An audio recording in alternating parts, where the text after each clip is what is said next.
உபதேசத்தை கேட்டாலே நோ.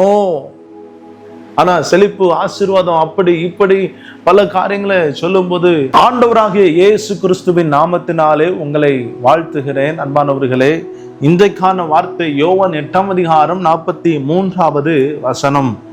என் வசனத்தை நீங்கள் ஏன் அறியாமல் இருக்கிறீர்கள்? என் உபதேசத்தை கேட்க மனதில்லாதிருக்கிறதுனால் அல்லவா? எனக்கு அருமையான தேவ பிள்ளையே, இந்த வசனத்தை வாசிக்கும் போது இந்த காரியத்தை நான் உங்களுக்கு சொல்ல வேண்டும் என்று சொல்லி வாஞ்சித்தேன். பாருங்க, உபதேசத்தை கேட்க மனதில்லாதவர்கள் எப்படிப்பட்டவர்கள் தெரியுமா?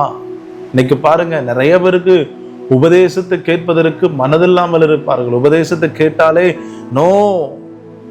ஆனா செழிப்பு, ஆசீர்வாதம், அப்படி இப்படி பல காரியங்களை சொல்லும் போது, அப்படியே பரவச நிலைமைக்கு கொண்டு போகும்போது ஓன்னு சொல்லி பல காரியங்களை கைகளை தட்டி பல காரியங்களை குப்பாடு போட்டு ஆர்ப்பரிப்பு என்ன, ஆர்ப்பாட்டம் என்ன. ஓ மை காட், தேவ பிள்ளையே பாருங்க, உபதேசத்தை ஏன் ஒரு மனுஷனால கேட்க முடியல இன்றைக்குள்ள காலகட்டத்துல? காரணம், வசனத்தை அவர்கள் அறியல. ஆண்டவரை சொல்றாரு, வசனத்தை ஏன் அறியாம இருக்கிறீங்க? இன்னைக்கு பாருங்க, உபதேசம் அப்படின்னாலே வசனமே இல்லை. வசனம் இல்லாம சொந்த காரியங்களை பிரசங்கிக்கிறது, சொந்த காரியங்களை உபதேசிக்கிறது. எனக்கு அப்படி, எனக்கு இப்படி, நமக்கு அப்படி. தேவ பிள்ளையே, வசனத்தை நீங்கள் அறிந்து கொள்ள வேண்டும். பரிசுத்த வேதத்தில் இருக்கிற வசனத்தை நீங்கள் அறிந்து கொள்ள வேண்டும், வாசிக்க வேண்டும், தியானிக்க வேண்டும், மனப்பாடம் பண்ண வேண்டும்.